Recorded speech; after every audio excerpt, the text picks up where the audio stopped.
Hello, everybody.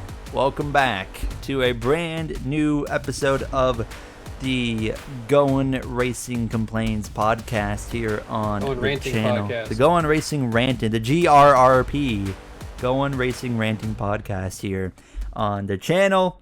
Spotify, whatever you listen on. We have got myself, we got Jay, we've got as well Matt joining us today, and we've got a lot on our minds, to say the least. We just got done watching Talladega a couple of hours ago, and we've had a bit of time to kind of digest and maybe, think about that race and get your thoughts clear. And mine haven't changed since the end of that race. But before we dive into things, of course, I always ask Jay, start with you.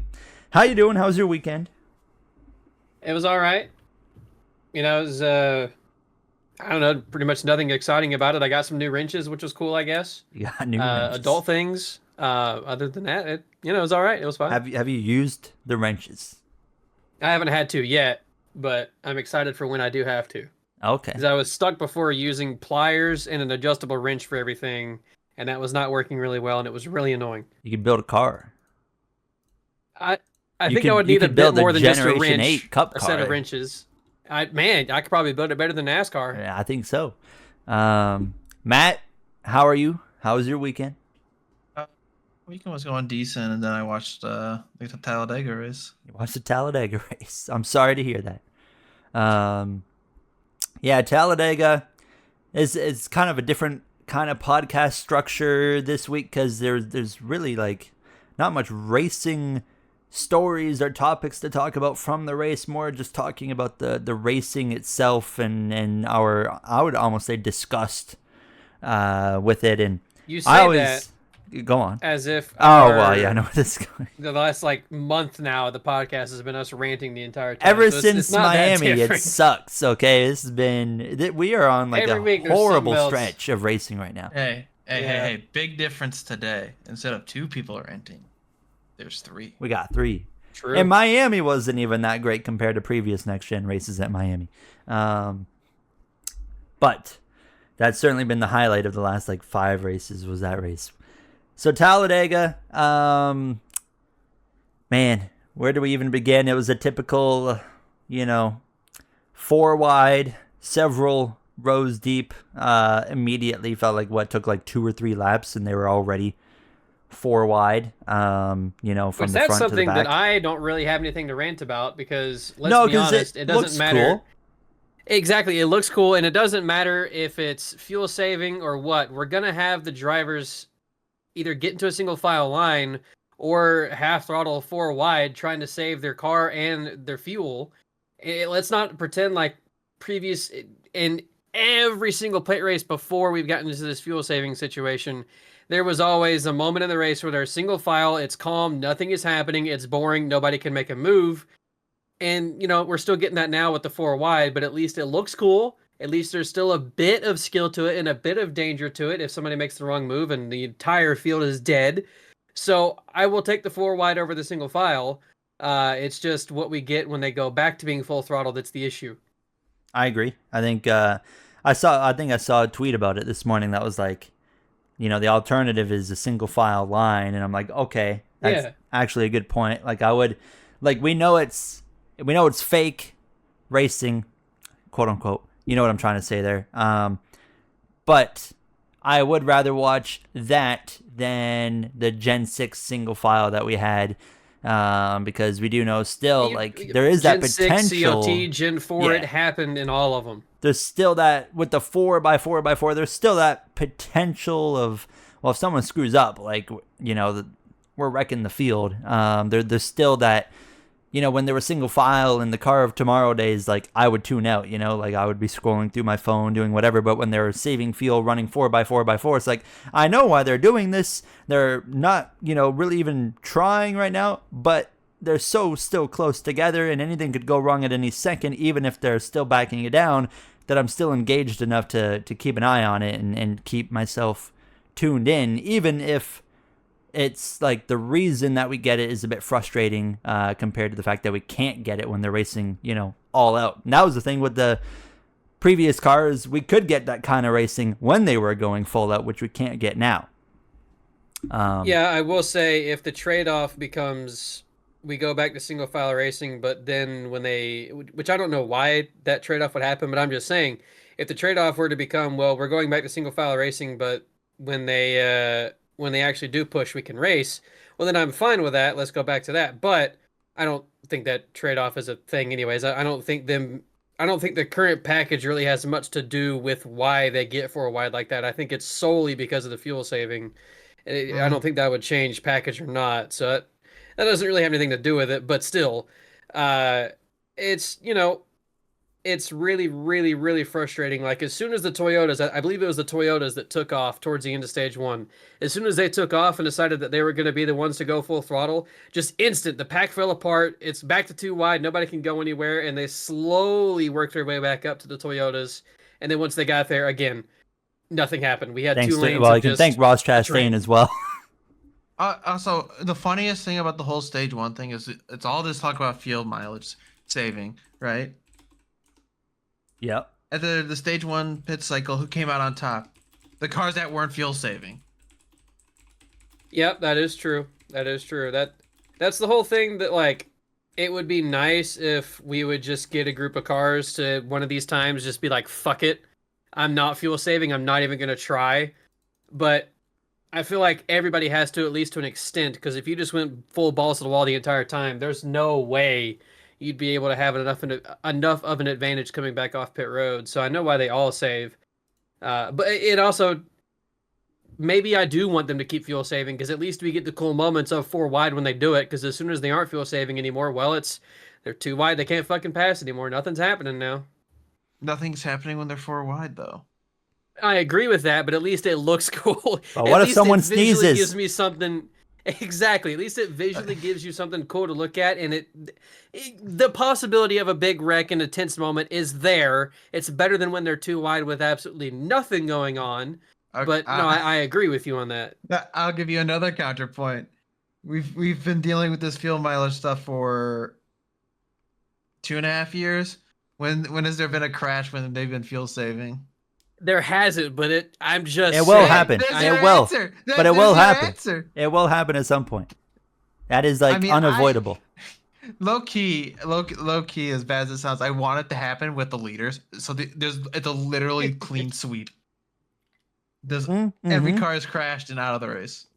But don't misconstrue what I'm saying as them fuel saving is exciting. That's not what I'm saying at all. I know it's not terrible. exciting in the slightest. No, I'm just visually it's better than the single file, nothing, zero going on. Yeah, we're just riding around logging laps with not a damn thing happening because nobody wants to make a move because they know they can't do it. And it's at least the 4 wide is better than that. But I'm not saying it's exciting in any form. It's not. But realistically, like even in the Gen 6 era, that only happened in like the single file trains only happened in like fringe scenarios where they did only happen in spurts. Yes, they're at the beginning of the Gen 6 era. They happened pretty much every race. Jimmy Johnson, 2013 Daytona 500. Hello, Talladega too happened. Yeah, 2014. I can immediately think the fall race at Talladega had that. And then the 2018 or whatever it was, Talladega with the 4 SHR cars that were just like rockets. Yeah, well, that's a whole different thing. Yeah. But like you're bringing up examples of when the Gen 6 play package was just not good. Yeah, and that's what we have now, and NASCAR has not changed it. I mean, the early Gen 6 is still better than whatever this is. Yeah, they could at least when they were able to race, they could actually do stuff.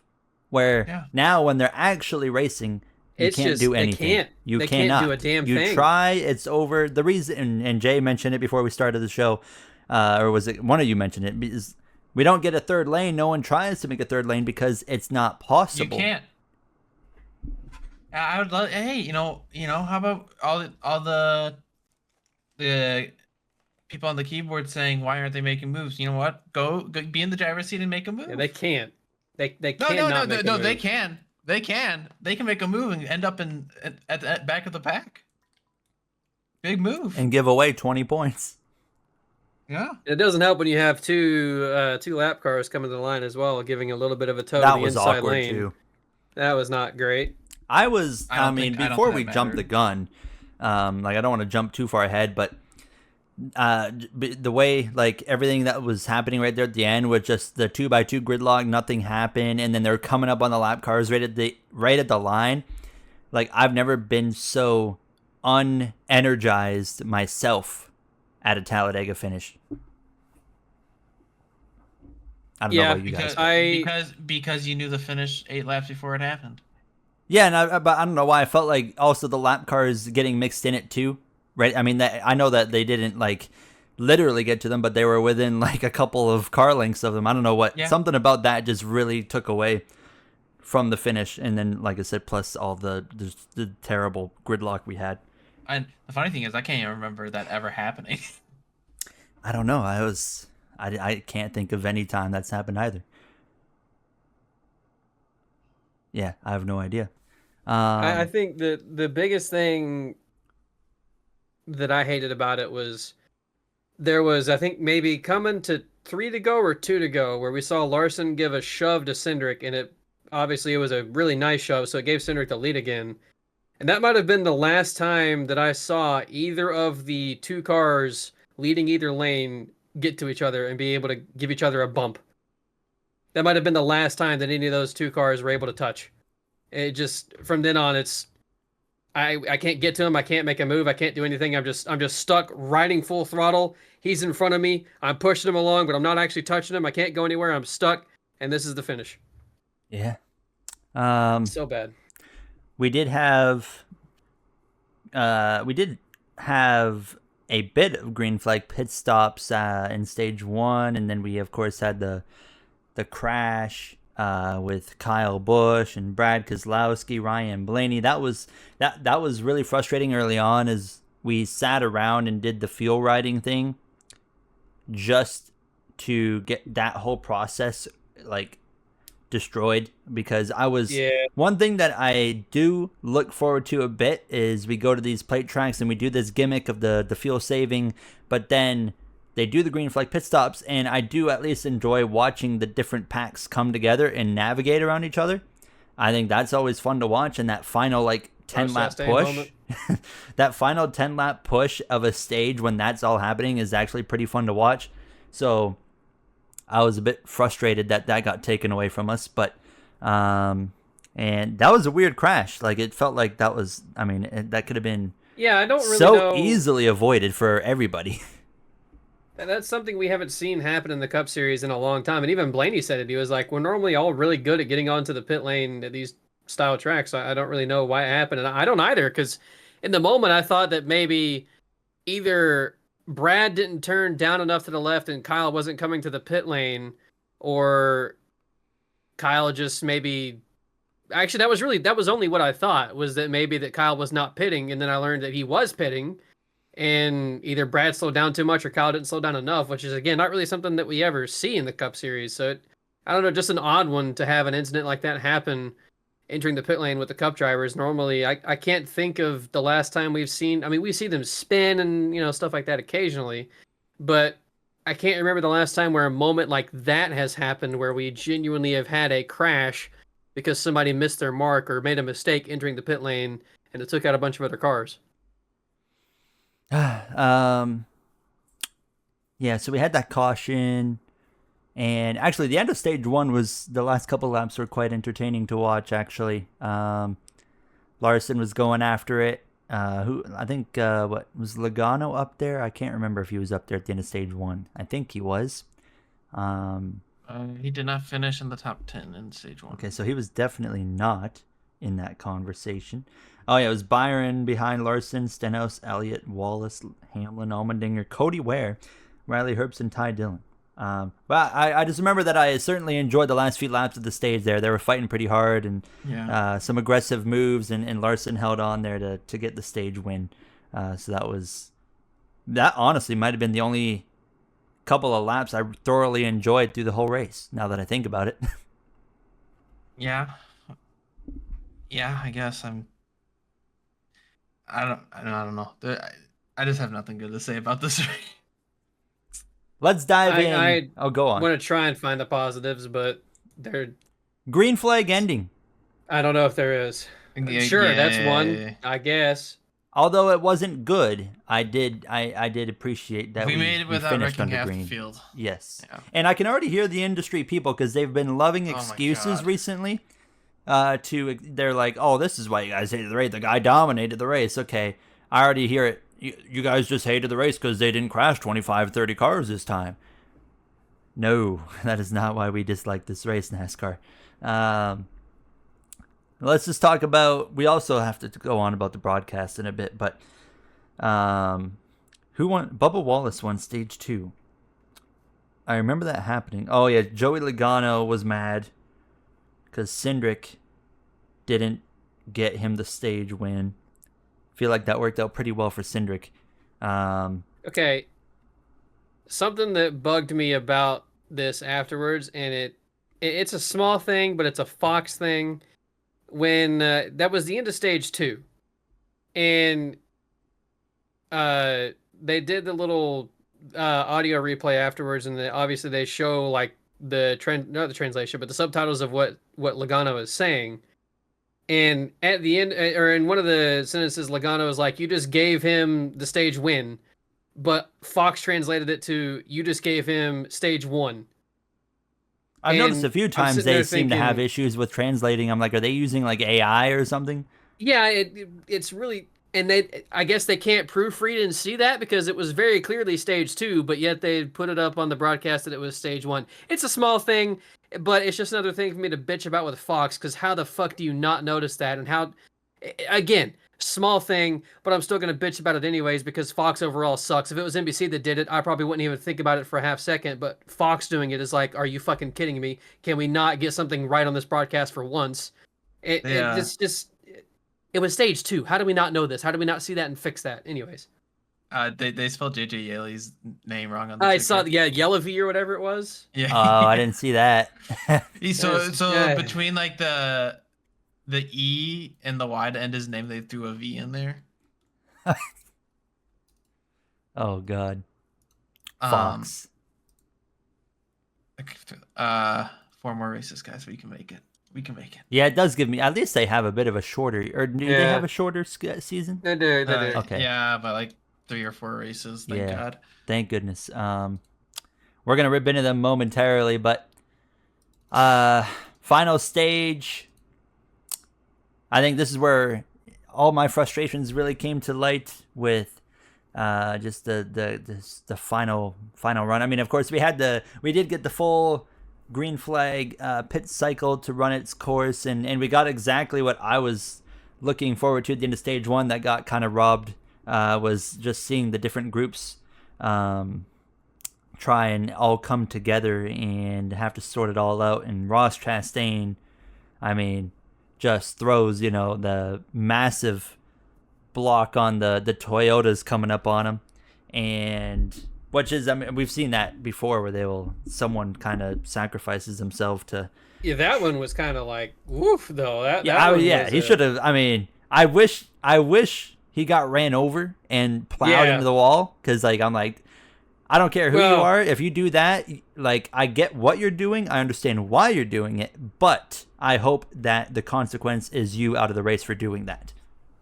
Normally when they do it, I feel like normally when drivers do that, they just move up another lane and then force the guys coming up on you to go to your outside and have to change lanes, and that's how you lose the momentum. But Chastain was just like, I'm going to park it directly in your way and not give you an option to go inside or outside of me. And that's just like, yeah, that felt like a bit too risky and a bit too much. You got away with it, but if it had been a bigger line of 8 or 9, 10 plus cars, I think we would have had a wreck in that moment. But because it was just a few Toyota guys, they got away with it. But yeah, that was kind of dumb in my opinion. I wonder what Hamlin's going to say on his podcast about that one. Yeah, I mean, it's not the first time we've seen it. No. I mean, it pissed me off as an Eric fan because he got royally screwed out of it. Yeah, I didn't like. It would have been I nice like as well to see them have a run on the other pack and see what they could do. Yeah, because they were wouldn't home. have translated to anything towards the finish, obviously. But nobody can do anything anyways. But but here's the thing: if he didn't do it, someone else was gonna do it. that's probably true. So, And I'm not even again saying that him doing it is bad. I think just the way he did it was a bit okay. That's not the best way to do that. Yeah, he like went from the Give him a bottom and he lane. went like 3 lanes up. Yeah. Insert the Kyle Busch quote. They rather finish with a Rex race card than finish second. Yeah. Um, Also, something I wish a lot of the Xfinity guys would learn. I didn't get to watch the Xfinity race, unfortunately, outside of the last like 10, 15 laps. That's a race that was fun. That was very enjoyable. I saw That they was could much race better. though from the Yeah. 10 laps I Yeah, did they see. I mean, as much as I joke about it being the RCR Invitational, at least it was like racing. Yeah. Poor Zilich. I wanted to see him win, And- obviously, but I give credit to the CW because they kind of went with the NBC route with the audio mixing as well, and the cars were like really loud, and it was really nice. Because you go back to Fox, and it's just you can barely hear the damn things. the CW's really got it annoying. down for the most part. There's a couple things I don't like with the remote booth. Yeah, aside from the and virtual stuff, thing. but yeah, the virtual thing, yeah. But for the most part, they've got their broadcast just nailed down. But looking back, so like the whole Chastain thing happened, and then I think that was pretty well it. That was like the last like moment where anything actually happened in this race. It was just the 2x2 gridlock until the very end. Pretty much, yeah. If it wasn't 4x4 gridlock of fuel saving, it was 2x2 gridlock. And then somehow Ryan Preece got to the front of the outside, but good thing we were watching 25th place in the pack, right? I remember that. Yeah, they cut to something and then they cut back, and I was like, how did he get there? We'll never know. We will never know. That might have been the only move. That was the only relevant move of the last like 10 laps, and we completely missed it for something irrelevant. And Yes. no one could do anything. It was 2x2, and we've seen this since 2022 with the debut of Next Gen at these plate tracks. When they're going all out, it's 2x2x2x2. And I know I've always noticed it with specifically Jay and myself is as time goes on, we start to see these problems more and more. Like how long were we blind to the playoffs, being a problem? I don't know how long, but I remember myself like trying to find enjoyment in the plate package that we have now for a few years, and then as we keep going on, I'm just like, oh my god, how did I not realize this was a massive issue 2 years ago? Because now I'm just like, this is awful. It's just 2x2, can't do anything. Larson and Byron, they're second in line. There should be some. It's unacceptable that we have a car where second in line cannot even consider making a move for the race win, because you will be screwed if you do. And just before you get too far away from that, to go back to your last point you were just making about being so blind to it, to be fair, I think it's gotten worse and more exaggerated now because of what we've been talking about the last few weeks, where these teams have gotten the cars so figured out and so down to a science that it's made the package look even worse. Because at least before, I do think that the plate racing was a tad bit better a few years ago than it is now. But was it good? No. And it's gotten even worse now because of how much the teams have figured out the car. But it's just, overall, I'm starting to really despise this car in every single way. I'm not sure there's many things I like about this car at this point. It's getting worse on the mile and a halves.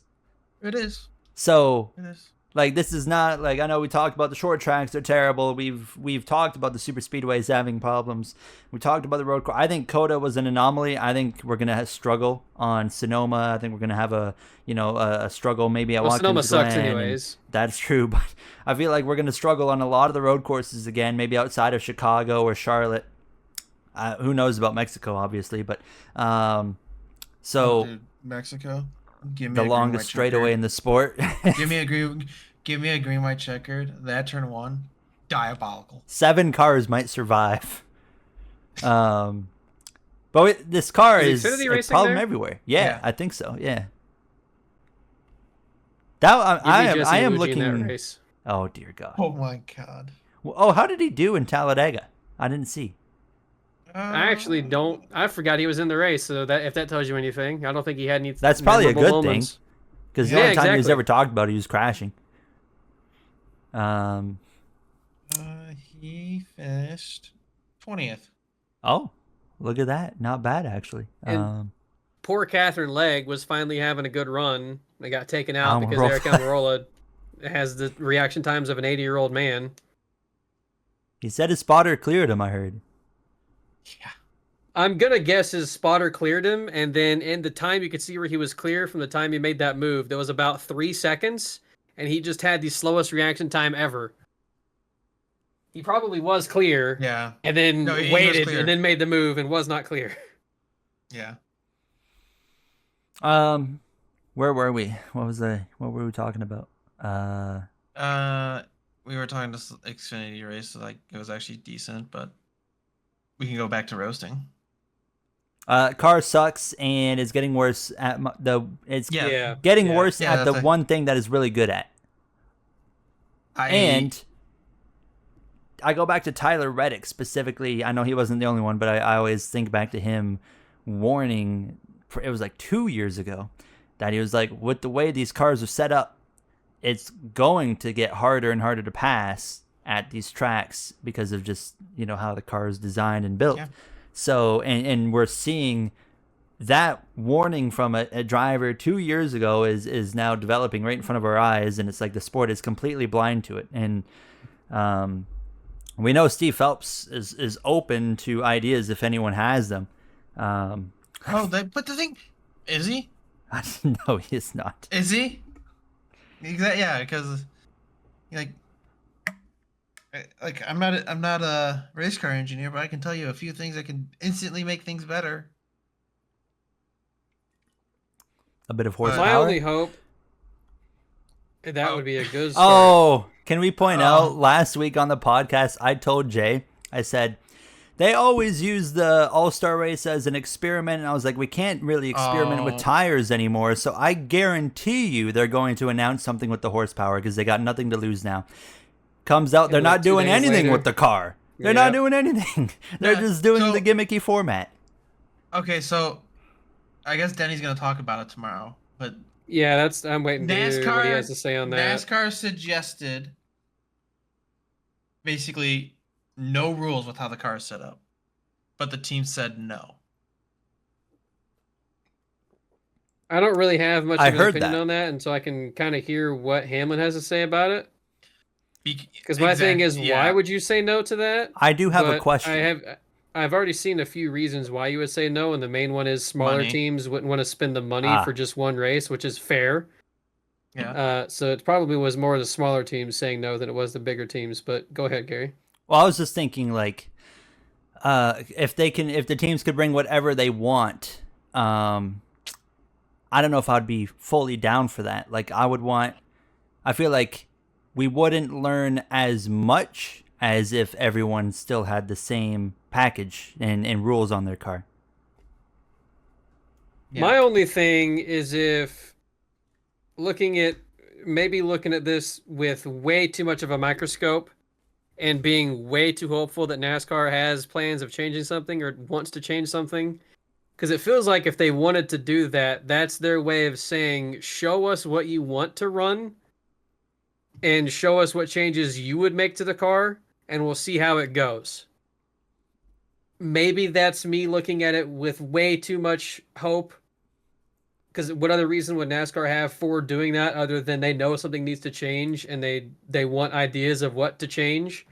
Which I don't know why you would need to have the Cup Series run something completely different at the All-Star race for that. I'm sure you could just directly ask them what you'd want to have changed. But at the same time, my biggest hope with NASCAR refusing to make changes about this car is because they're already developing the next one and they only plan to stay with this one for another couple of years.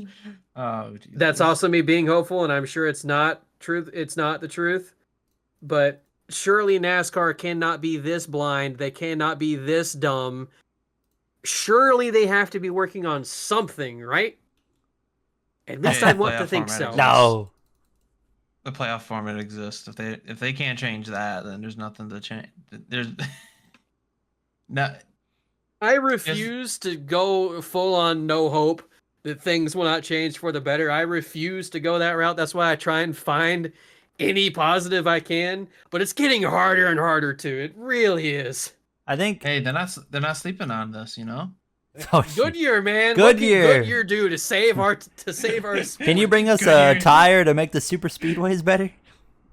Oh my god. I feel like. No, I will say, I don't know if it was just because I noticed it, and it has happened before, but I just now noticed it for the first time. But I noticed that there was rubber put down on the racetrack, which I don't remember seeing before. That was odd to me. Doesn't make a difference. It certainly didn't. No, help it doesn't. us. I'm just saying a bit weird that I wondered if Goodyear did change something with the tires, but it didn't change anything with the race, obviously. So it doesn't fucking matter. But I just feel like the reluctancy right now from the sport, and maybe teams to spend money to fix the car is something that is putting the sport in harm's way for 5 years down the road. You know, like I feel like we could be in a way better spot 5 years from now if we spend the money right now than by, okay, well, right now we don't want to spend the money, but I'm like, okay, good luck, because you're going to regret this in the long run. I will say, you do make a good point there, Gary, because for all we know, NASCAR has been trying to change stuff, and the teams refuse to want to spend money to change if stuff. If it's the teams refusing, I no longer feel bad for them. Yeah, exactly. And if that's the case, which it might be the case, there was I think it's been 2 weeks ago now on Hamlin's podcast where he was talking about that specific thing where he was like, should the teams have to bear the cost for NASCAR's mistakes? And no, they shouldn't. But if we want the health of our sport to stay the same or to get better, if we want the sport to stay healthy, if we want the competition to stay good, at some point the teams may have to just eat the money and realize that things have to change. But that if the teams are doing that, if they're saying you're suggesting changes to us, we don't want to pay for those. No, thank you. Then okay, I no longer have the same sentiment that I do now. But I just feel like that's not exactly happening. I feel like that a majority of the teams would agree to it, and at that point, you can just force the other teams into it if the majority of the teams agree. So I feel like it's still NASCAR just refusing to make many changes, really. Because I'm sure they can make smaller changes and try things that wouldn't cost a whole lot of money, and they're not doing that either. So, well, and you've heard people in the engine that make the engines. They can show up next week with 750 horsepower, no issues at all. Yeah, because they're the same engines they have been for the last 15 plus years. They just put a spacer on it to make the less horsepower. They could just take it off. Yeah. So good point. Good point. You wanna know what's funny? This is how I envision this going. NASCAR's be like, okay, we'll give you more horsepower. We'll go from 670 to 700. And nothing will change. I'll take anything at this point. I'll take anything at this point. I'll take anything, but do you really think 30 horsepower is gonna make I mean, that's such a NASCAR move. You know that's what they're gonna do. Yeah. Right? And then nothing's really gonna change. And then NASCAR will be like, see, horsepower doesn't do anything. I don't know. And this whole team owner thing, you can't tell me they don't have the money to do it. Rick Hendricks barely got any money. What do you mean? Have you seen Denny Hamlin's house? He's got a basketball court in there. He's got his own Daytona 500 cars. You're telling me Michael Jordan doesn't have money? He spent it's not on the race shop. Not having the money. It's not wanting to spend the money. That's the difference. That's the difference where they're going to refuse to do it because they don't want to spend the money because, why would you want to? But, oh, God, it's rough from all racing standpoint right now because, I don't know about you. I don't have, any hopes for the season at this point. In NASCAR, F1, honestly kind of cooked. IMO. It's been rough. I Gary said said it it earlier earlier. on Twitter. He said that this is one of the worst seasons Bingo. he's ever watched. Yes. I don't know if I fully agree with that yet.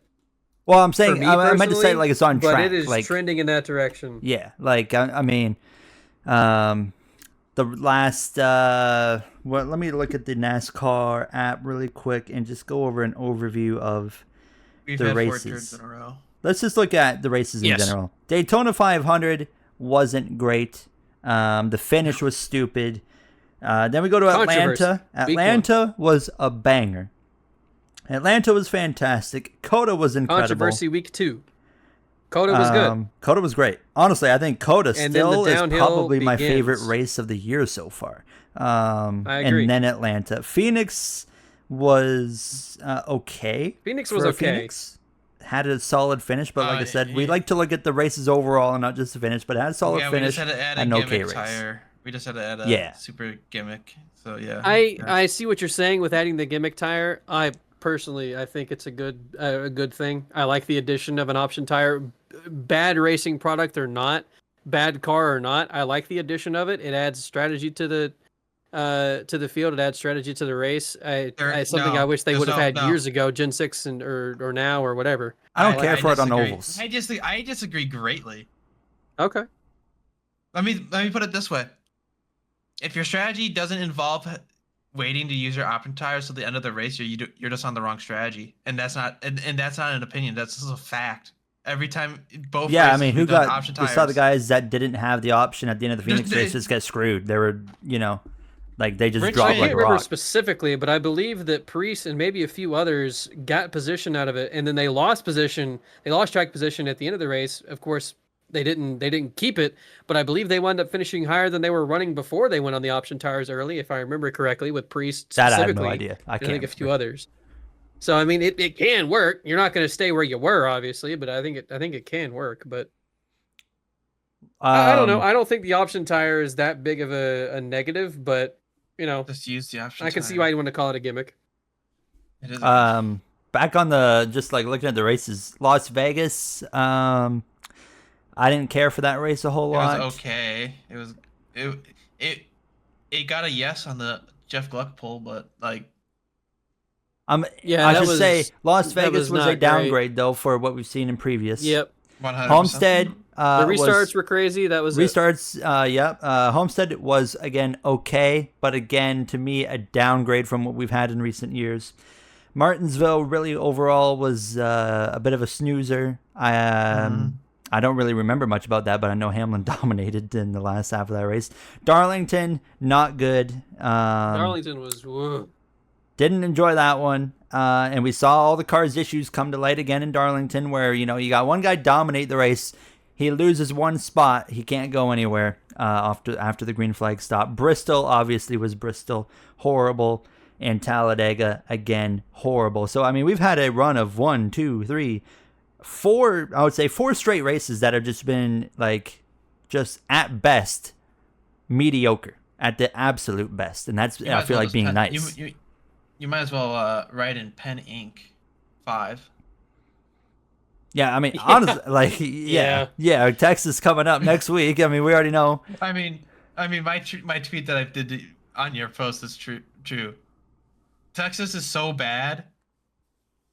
It has this weird ability where weird things happen, which just makes it like fun. Yeah. We do have Kansas coming in 2 weeks. I think that's going to be a good test. I'm not going to get excited about it. I think that is going to be the ultimate. Like, if Kansas flops, like, it's panic button everywhere. Like, I feel like we should have already been hitting the panic button, but I feel like at that point NASCAR has to be like, okay, like, I feel like they rely on a track like Kansas to put on a banger and kind of shut everybody up for a while. And I feel like on the current trajectory, we're going to go to Kansas, and I think we're just going to get a mid race again. And then you look at the schedule after that. Oh my, it's North Wilkesboro. There's gonna be no passing. Good disaster. Kansas and Charlotte are our 2 potential saving graces coming up, and there's both gonna be mid.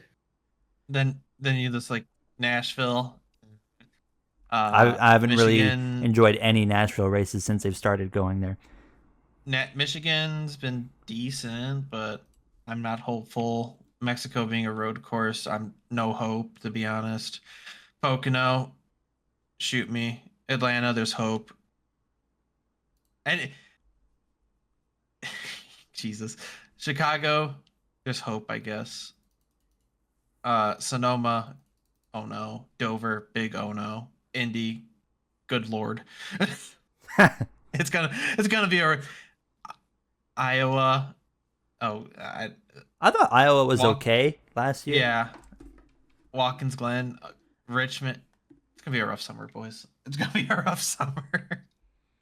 Then we I got think it was Saturday night Gary Daytona. that just said it, but it really does feel like we are at the crisis point of this car, Yeah. and it's just it.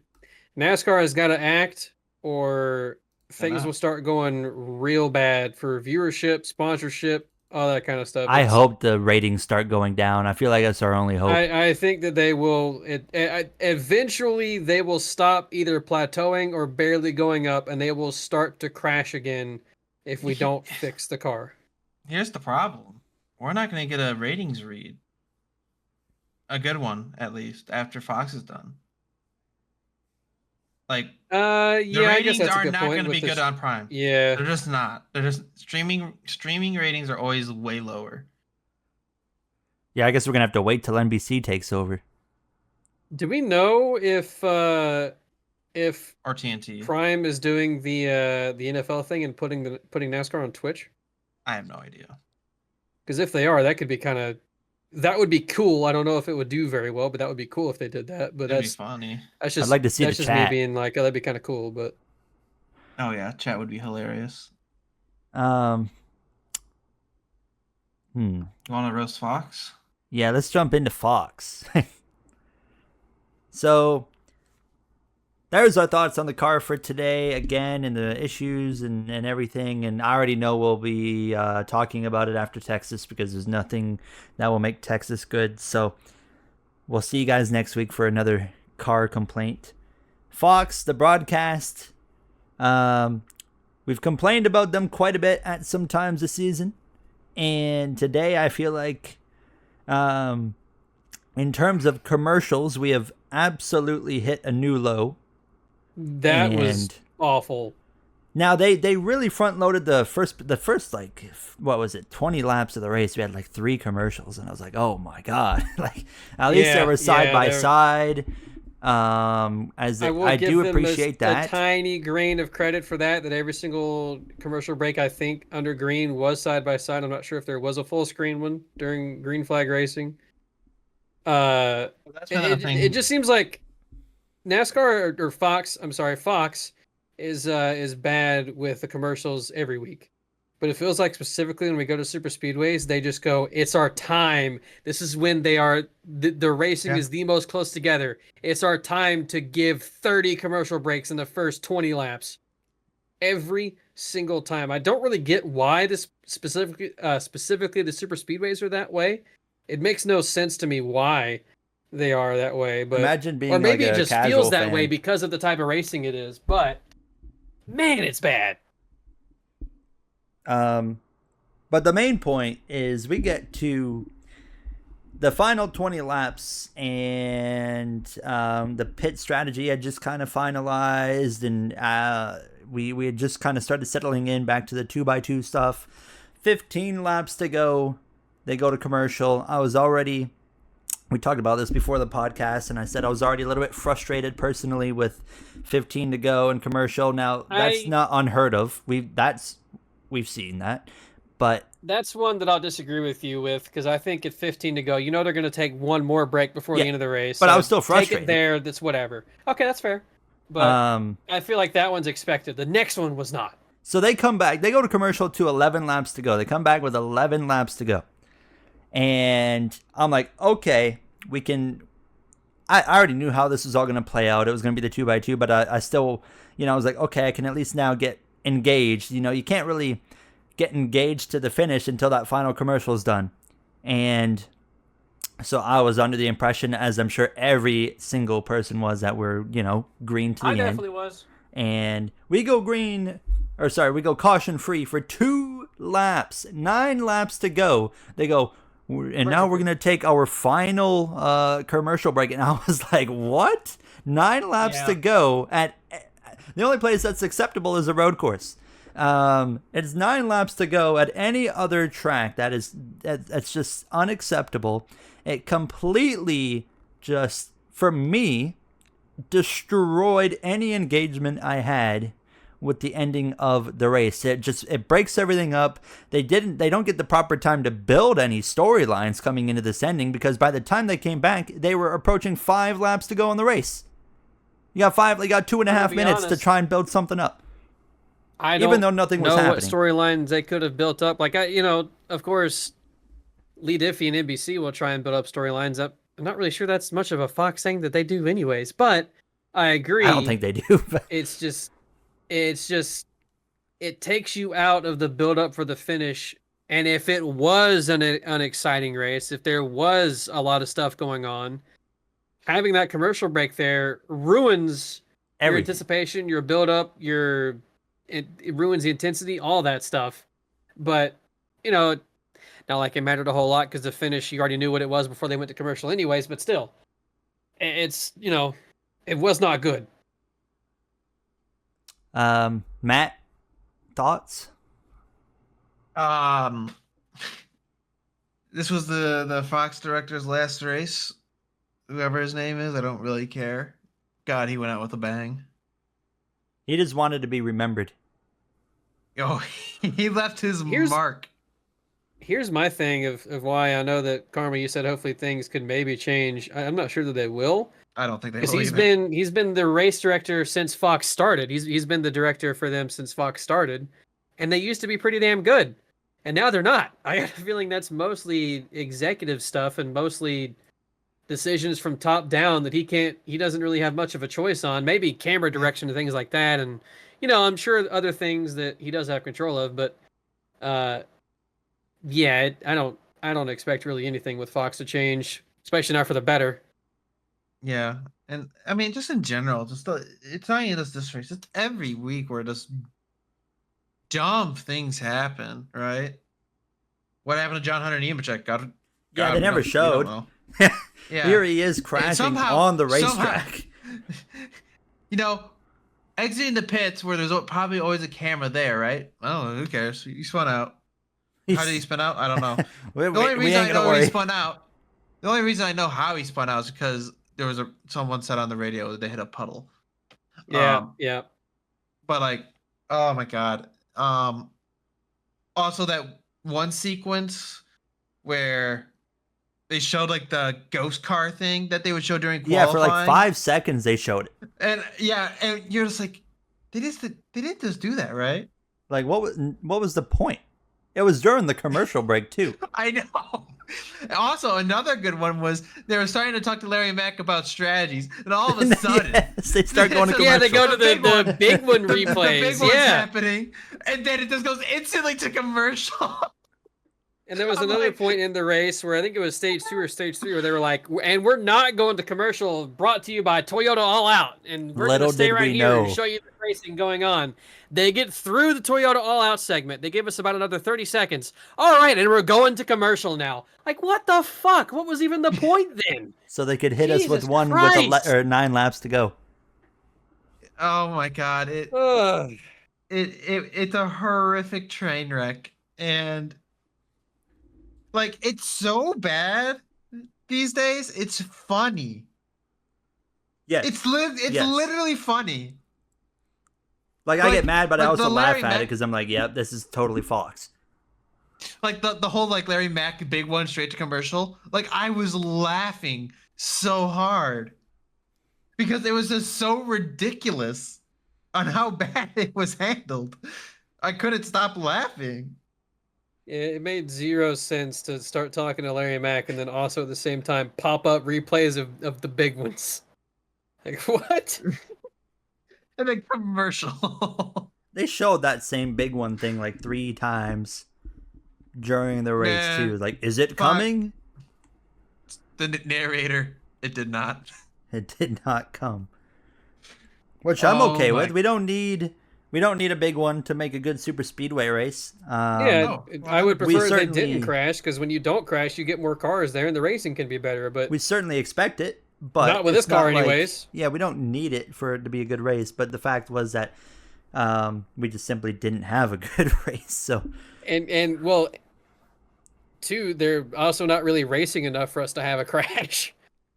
yeah, like That's the thing. I was thinking about it in the last like when we hit about like 3 or 4 to go.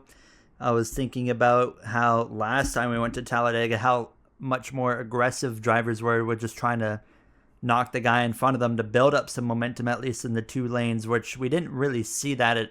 I don't think we saw it at all today at the end of that race. Like the 5 and the 24, they were getting right on the bumper of the car in front of them. But outside of that, I mean, it felt Well, I like think it's just at this a point, flat out no aggression ending of a race. Well, I think at this point, this far into the car, this many races, super speedway races specifically into the car, I think the drivers kind of all know, well, there's no point because I'm not going to go anywhere. Even if I try and make a move, I might as well just stay here. And if they try to push, it's just going to crash. It could be a combo of that, and it could be a combo of I've been yelled at too many times for how stupidly aggressive I've been. I don't need to be this aggressive. I'm not going to go anywhere anyway, so I'm just going to not do anything stupid, which, that may be a good thing. But it's just, I don't know. This car, I could rant over and over and over and over and over again just about how bad this car is. Everything about it is bad with this car. I just don't understand the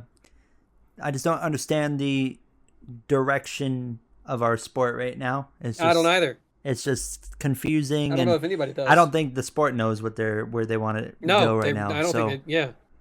But I don't know. It's just we're digging a hole that we have every opportunity to not dig, but instead. And the thing is, aside from the further. racing product, NASCAR is doing so much right that the actual racing product is what they're getting wrong, and it's so annoying. The schedule is fantastic. The way that they're revitalizing old short tracks and trying new markets and they're doing so much right off the track, but the on the track product is what they got the most wrong right now, and it's so bad. It's so bad. Yeah. Let's look at. Well, do we have anything more to complain about? First of all. I mean, it'll just be saying the same things nothing over. Yeah. Specifically, exactly. Nothing specifically new. Let's look at the points. Because I haven't looked at any of that stuff. Neither have I, actually. I'm just gonna pull up the playoff grid to begin with. I know that Ty here. Gibbs has suddenly climbed himself out of the hole he's been in. Yeah, he is not far. Where did last Ty like Gibbs 4 finish, races though? he's been flying. None of the Toyotas Where did he really finish finished today? I have well. no So Yeah, Gibbs, because Ross Chastain. wow, Yeah, Gibbs Ross 19th. Chastain fucked them all. So Gibbs kind of back to where he was in the finishing before his. But his he little has run. climbed up to 22nd in the points. There you go. When he was Austin like Cindric 31st or whatever. is locked in. Who's 16th? Chris Buescher is 15 points ahead of AJ Allmendinger for the last spot right now in the playoffs. Kyle Busch is 20 points out. Hocevar is also alongside Gibbs. He's been kind of climbing up into the conversation. Suarez has been going the wrong direction. You know who has not climbed their way out of the hole they've been in is Brad Keselowski.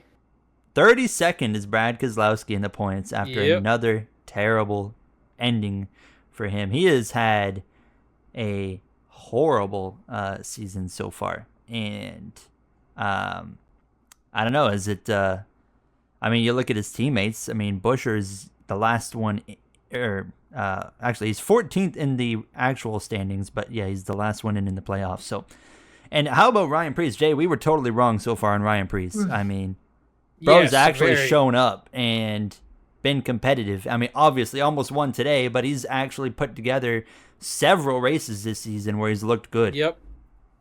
You and I both fully believed coming into the season that I thought he was going to be suck. just another opportunity for Paris where he was going to suck and not do anything with the ride that he got, and RFK was going to spend a bunch of money for nothing. But man, we were very, very, very wrong. He proved us very wrong.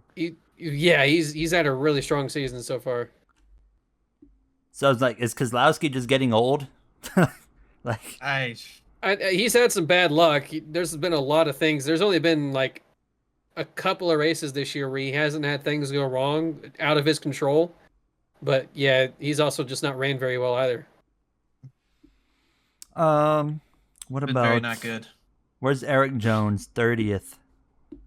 Well, And so regular season standings, Byron's still on top over Larson, Hamlin, Elliott, and Christopher Bell. I didn't notice, but Chase Elliott has 0 playoff points so far.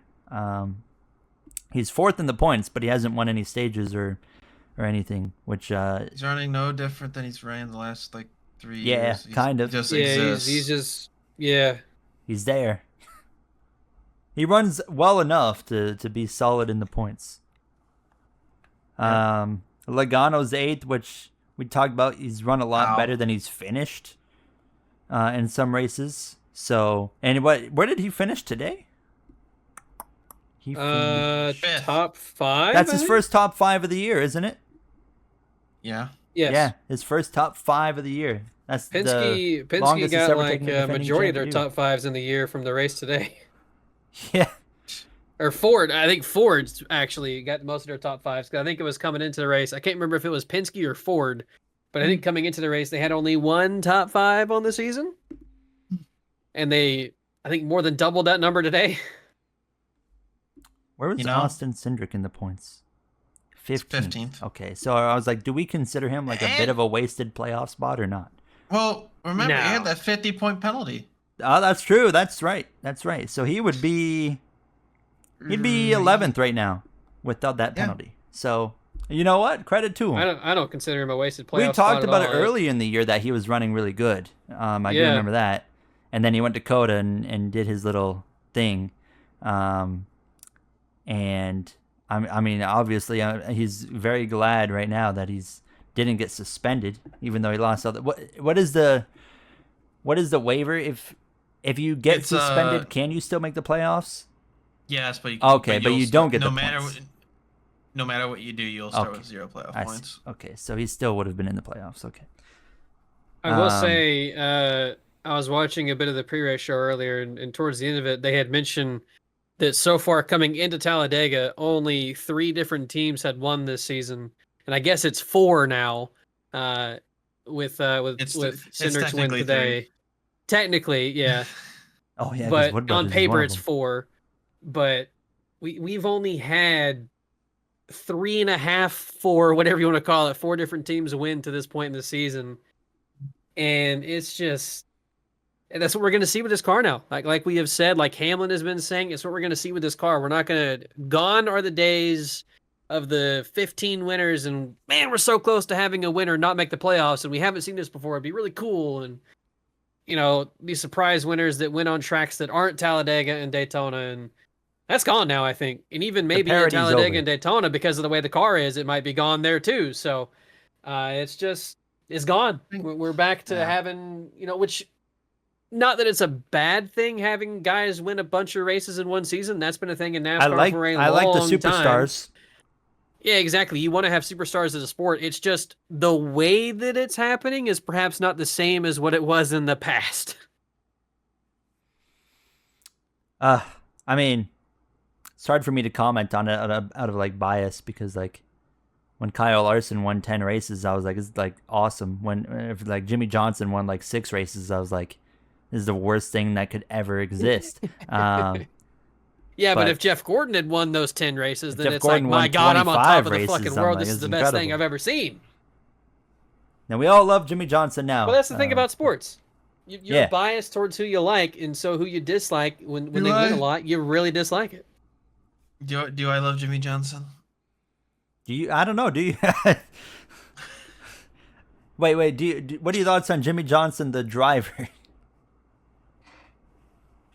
I could care less at this point. Okay. What about the team owner, Jimmy Johnson? Where's John Hunter Nemechek in the standings? We talked about Eric Jones. Probably like 25th. 26. 26. Okay. He's Close. he's 4 spots ahead, but he's only 20 points ahead of Jones. Oh yeah, and Eric Jones lost 19 points because his team was incompetent at Martinsville. So, yeah, getting been a DQ season. for finish 24th. Yeah, Only Legacy Motor Club could manage that one. only them. Someone free him, please, for the love of God. So we have Texas coming up this weekend. I don't think we have really any other talking points from Talladega. I feel like we knocked all of our thoughts out. Yeah, I mean, we're frustrated. We're angry with this car and Fox. But yeah, we'll go to Texas. I don't expect much better in Texas. And yeah, it'll be kind of one groove. Elliott won there last year. That's right. And that was his only win of last year. Yeah. He was in that Hooters car. Memorable he is. And I remember there was a couple times McDowell and Hamlin both they tried to go on the outside through 3 and 4 for the lead, and then they both crashed. Bump of death. Yeah, the bump. So that might be the only thing that keeps this race interesting. But yeah, okay. Maybe, who knows? I don't know what to expect. Just no bueno. And then we, after Texas, get Kansas, then the All-Star break. Actually, we can very quickly touch on the All-Star format before we end things. God. So, cringe. The only thing that I don't even I read, I didn't read it, but I didn't look at the actual format of the race because I only looked for one thing. I said, are they trying anything with the car? The answer was no, and then I kept scrolling because I didn't care anymore. So I actually have no clue what the format for the race is, but the only thing I did see is some manufacturer challenge. I don't know. Don't care. I read through that and I left confused. Yeah, I think it's just a points thing. It's just the top 5 or top 3 or whatever of each car. I don't know. I really don't know. What is the incentive? I couldn't make much sense of it either, so I stopped trying to care. The manufacturer that does best gets money, I guess. I literally don't care. They get the right to manipulate Martinsville. That's the prize. Yeah. No, so the format is 100 laps and a caution. Oh, and then there's the promoter's caution thing they're doing. In the second half. So the race is 250 laps. So lap 100 to 250 is the straight up. And then Marcus Smith gets to throw a caution whenever he wants before lap 220. So between 200 and 220? I believe it's 150 between 152. Okay. Wow. And I believe and I'm not sure. It's not clear. It could be optional. So if there's a Hendrick car leading, there definitely will there's no yellow coming out. Especially if it's Chase Elliott, there's definitely no yellow.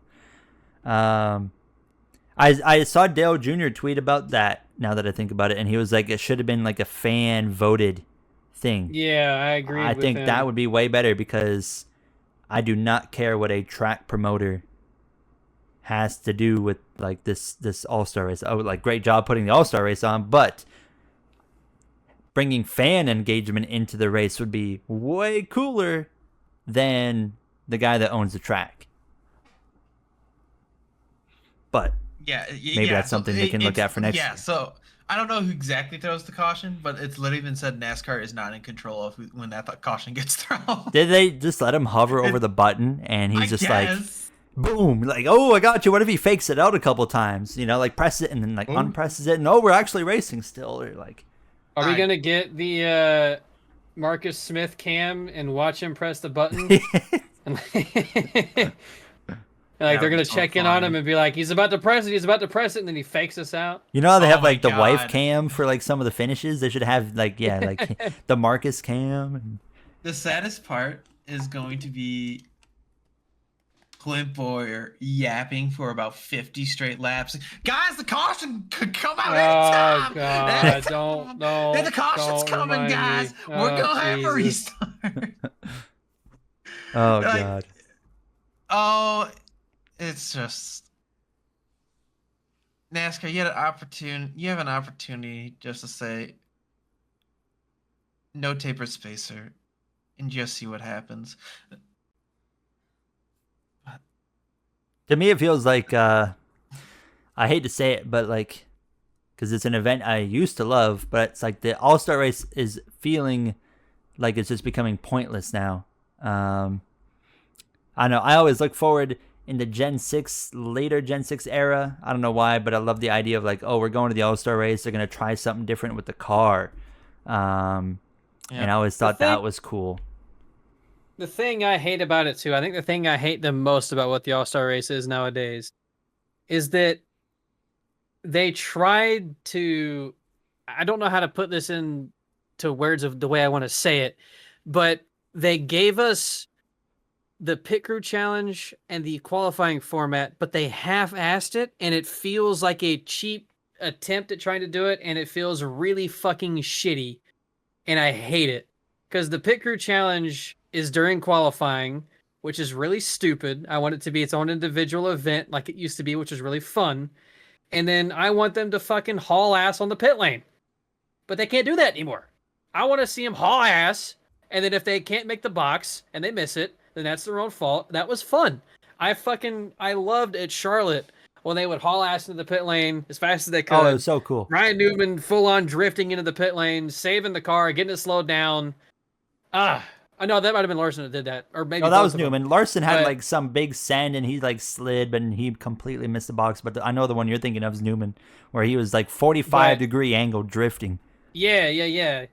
And like that was the coolest shit. It was so fucking cool to see that type of qualifying. And we technically have that now, but I don't believe they're allowed to fly into the pit lane. They have to go pit road speed, and then Well, they do problem their is now we're at a short stop, track. and then I know, but you could still at least fly down the pit lane, right, and try and make your box.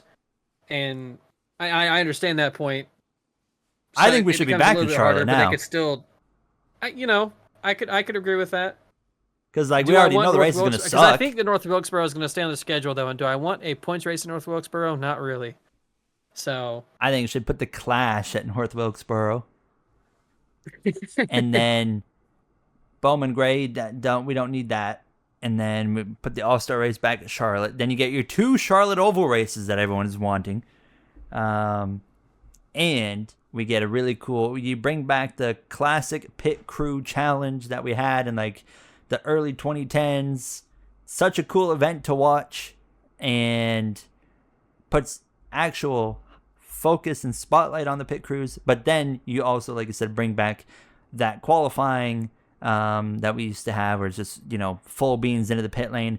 And again, you as well get to put some more recognition on the pit crews and the driver, all in a matter of like 2 minutes. Yep. But I don't know. The All Star race feels. I don't look cheap forward to it anymore. And stupid, and yeah, no, I don't care about it anymore. So I'll watch it. Certainly, we'll be all over watching it. But it's just like, man, again, another example of something we've just regressed in, not only a bit but massively over the last 5-6 years. And I just feel like every year it's just getting worse. Like the next gen car, I guess. But I think that's pretty well it. I don't know. Do you guys have any thing left to add? I have nothing else. I've gotten the ranting out of me. I got nothing else to say. Matt? I can't wait for Denny and DBC and all Yes, the I'm looking forward to that. Yeah. The roast this because this was awful. I know. Just a little fun game. What do you think the good race poll is gonna be? Oh, dude, you know what? I unfortunately I do think it's going to be like a 50-50. Yes. Yeah. I think it should be like a 70 or 80 no, but I think it'll be like a 50-50. Yeah, that's what I think. It's gonna be high 40s. I don't know what a usual Talladega race does on the Jeff Gluck poll. I think the last one was like in the 60s. Okay. This should be extremely low, but it better be going down. I know what I'm doing tomorrow. I'm waking up and hitting no. Yeah, the second I see it when I wake up, I hit no on that thing. So, we can do race predictions to wrap things up here. So we'll bring Matt in for this one. We also have F1 to predict on for Miami. But NASCAR, Texas. For Talladega, picked Ryan Blaney. That didn't quite work out very well. Jay picked Bubba Wallace. So Jay, you Could have worked out if Ross Chastain didn't happen. Yeah, you at least beat me though for Talladega, which means you get to make the first pick for Texas Cup Series. What's your pick? I'm gonna go with Kyle Larson. Kyle Larson. Interesting. He won there in 21. Didn't he win an All-Star? I think he won an All-Star race there too. But Jay goes with Kyle Larson. I'm gonna go with, you know what? I'm gonna go with Ross Chastain. That's an interesting choice considering how bad Trackhouse is currently. Well, there's And we just Trackhouse mentioned and how there's only Ross 3 Chastain. teams have won this season. Well, Trackhouse is gonna make it 5 or 4 or 5, whatever it is. Okay, technically 5, I guess. Yeah. Matt, who do you Technically think is 4 gonna and 1 win? now.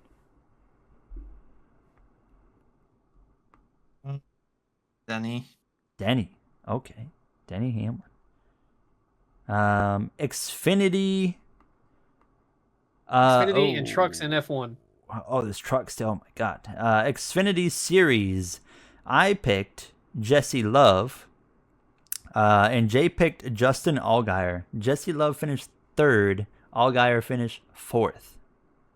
I got you. I beat you. Texas, I'm going with... You know what? I'm going to throw a curveball. I'm going to go Sam Mayer, who won last year. In that photo finish. I'm going with Sam Mayer. Who do you got? That's certainly a choice. I'm going to again... No, actually, maybe not. I'm going to go with Jesse Love.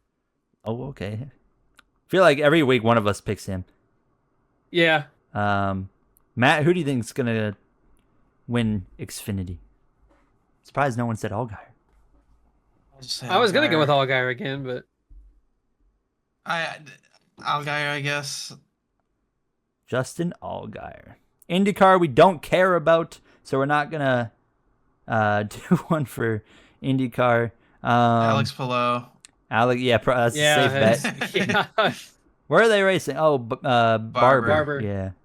Palou's definitely F1. Last time we had F1, Jay picked Verstappen, I picked Tsunoda. So obviously Jay won there. Yeah, that was a bit of a dumb one. I was just, going off of the confidence that he'd just show up in his first time. All right, Jay, who do you got for F1 at Miami? I'm gonna go with Piastri. All right, which We're means bold, aren't we? I'm going. And we are allowed to choose. Are we allowed to choose the same driver? I can't remember, but I wasn't going to. I but don't remember. I'm gonna go with Lando Norris. Unfortunately, Ew. I know I hate to do that, but I think he will unfortunately show up, and beat Piastri. Matt, who do you think it'll be? Norris or Piastri, or someone else? Piastri. Oh, I like that pick. All right, there we go. There we have The it. truck race. Oh, trucks. Forgot about trucks. Corey Haim. Corey. Yeah. Yeah. Hold on. I always have to look through the truck roster because I always forget. It's who's in Corey the series. Haim. No, how many wins does Corey Haim have this season?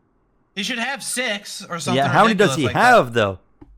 1, 2. 2. Oh, he's got 2. Okay. He literally should have like 5. Well, I'll tell you But- what. Wait, when's the last time we did trucks? Rockingham. Trucks. Oh, Jay and I didn't do a podcast for that weekend, so Jay picked Haim and I picked Riggs for 1 week. Jay, I'll let you go first. Okay.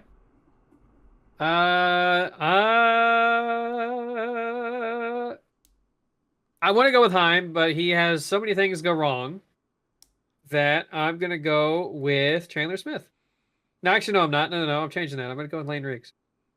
Lane Riggs. Okay. That means I'm going to go with Ty Majeski. Just because I don't want to have 2 picks for Heim. So Matt's going to go with Heim. Okay, there we go. Now, I don't know what the actual head-to-head number is on who's winning this battle, but I'll try to get that updated at some point here. But I think that's it then. I think that wraps things up for us here on, I think this is episode 11 on the podcast. And I am happy to announce, Jay, we are now in the last 2 episodes.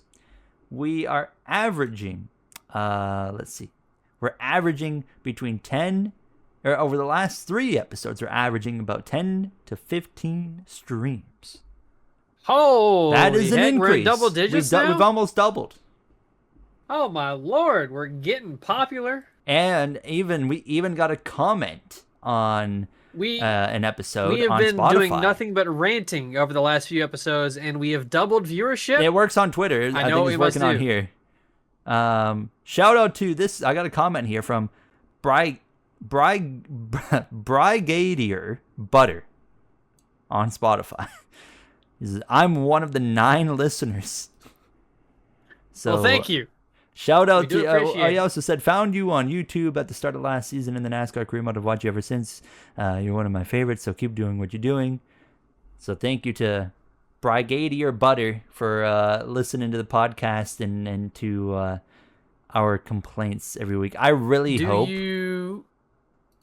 Oh, go ahead. I was just gonna say I really hope we can move on from complaining. And I just saw Matt's post in the Discord on a YouTube poll. 49% said the race was good. Oh God, I didn't realize. That's terrible. That we're cooked. How to 49%? Ugh. NASCAR fans are stupid. That is the YouTube audience, also. Oh my True. God. What's up? Ryan Preece and Joey Logano have been disqualified. Oh, yes, news! Daniel Suarez just gained 2 spots. Oh, that's 18th for Eric Jones, I believe. Let's go. Hey, that puts Larson to second. Ryan Preece, 3 shims instead of 2 on its spoiler. Joey Logano missing a spoiler bolt. Didn't that happen? I thought, wasn't there a spoiler bolt problem with some other team recently? I could have sworn there was. Briscoe? Maybe. It was a spoiler. Yeah, it was a spoiler thing for Briscoe at Daytona. I forget what it was, though. I don't think it had anything to do with this. I actually know that the missing bolt might have actually been what it was. I don't remember now. I'm pretty sure it was a missing bolt. But Austin Cinder's car has passed Tech, and he is the winner. Second place finisher Preece, too many spoilers, shims 3 instead of 2, and 5th place finisher Logano, missing a spoiler, have been disqualified. Wow. Oh my God. Thank God we dragged this on for a couple extra minutes. Yep. Rip. That's gonna. Oh man, that's gonna hurt both of them really bad with playoff standings. Yeah, I would imagine the app. It's gonna hurt Preece a lot. But yeah, Preece was not like in by much. So. Yeah, he's out. Logano going straight to the bubble probably. Wow. And we already know they'll try to appeal it if they can. I mean, the 19 did like the bolt thing, I think, and they won. So I guess we'll wait and see. I guess that'll be some news we have to go on to next weekend then. But yeah, so Preece, Logano disqualified. They both finished top 5. Preece second. I mean, lost by 3/4 of a car length. Imagine if he won the race. That would have been, I think that would have been maybe the first next gen winner disqualification, if I'm not wrong.